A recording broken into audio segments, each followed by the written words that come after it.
Kemerdekaan itu anak-anak kita yang pada musim kemarau bermain layang-layang, menarik, mengulur, dan mengadunya tanpa memasalahkan kenapa harus ada yang putus. Tanpa memperhatikan awan-awan yang suka berarak menjauh di sana dan tak pernah terlintas dalam benak mereka untuk bertanya, apakah langit yang merupakan kerajaan layang-layang mereka itu ada batasnya. Kemerdekaan itu ibu guru yang mengajarkan cara mengatur bunyi dan huruf menjadi kata, merangkainya menjadi bahasa dan rumus matematika untuk kemudian mengajak anak-anak bergabung dalam paduan suara yang menyanyikan lagu-lagu yang menyatukan masa lampau, masa kini, dan masa datang, yang perlahan menyusup keluar ruang kelas dan meluap ke jalan yang lurus, jalan yang silang menyilang, yang konon tak pernah ada ujungnya. Kemerdekaan itu perempuan dan laki-laki yang menjalar seperti ular beriringan di sela-sela kebun teh ketika cahaya pertama matahari menyentuh ujung caping wajah untuk kemudian menembus pakaian mereka yang compang-camping agar bisa meresap ke pori-pori kulit mereka. Semua itu menyatu begitu saja di pundak bukit tanpa pernah ada yang bertanya, siapa gerangan yang mengaturnya.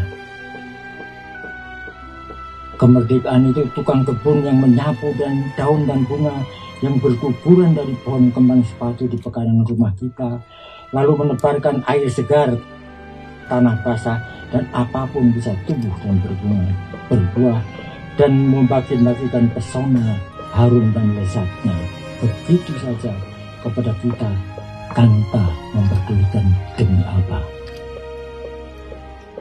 Kemerdekaan itu Pak Tua yang sendirian di atas perahu beberapa kilometer jauhnya dari daratan, membawa jaring kecil dan joran yang di ujung tali pancingnya dipasangnya umpan. Ia tidak boleh terlena menyapa camar yang suka melayah menepis kuih di sekitar buritan perahunya.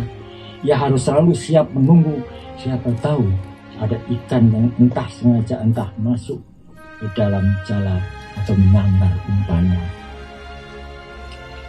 Kemerdekaan itu pramugari yang memeragakan cara menyelamatkan diri dan memeriksa apakah semua penumpang sudah mengenakan sabuk pengaman. Lalu buru-buru duduk ketika terdengar perintah dari kokpit agar bersiap-siap sebab pesawat segera akan tinggal landas. Ia sudah sangat terlatih untuk itu. Kemerdekaan itu segerombol orang muda bersepatu. Beberapa di antaranya mulai melonggarkan dasi sambil menenteng tas. Beberapa lagi membincangkan berita koran hari ini, menunggu bis kota di shelter, tak bosan-bosannya menoleh ke kanan, harap-harap cemas menunggu moga-moga ada bis yang masih bisa menampung mereka sampai ke rumah dengan selamat, meskipun terlambat.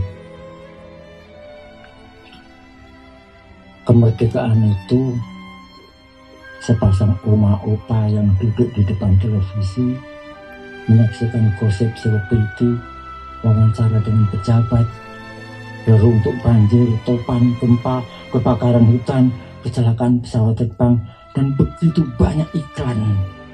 Semuanya tak tertampung lagi dalam memori yang begitu terbatas. Mereka pun merasa letih dan jatuh tertidur, membayangkan cucu mereka berangkat ke sekolah besok pagi. Kemerdekaan itu selembar bendera merah putih kecil saja, yang sejak lama ada di sudut pagar rumah kita dan senantiasa menatap sebatang rumput yang akarnya mencengkeram tanah. Betapa keringnya pun, yang tak pernah memasalahkan percintaan yang tulus dengan embun yang menyelimuti mereka malam-malam dan harus sesaat menjelma kabut untuk segera raih. Tak pernah dipersoalkannya mengapa ia di sana menyayangi rumput yang merasa bahwa tugasnya hanya tumbuh, tak soal apapun musimnya. kemerdekaan itu segala-galanya.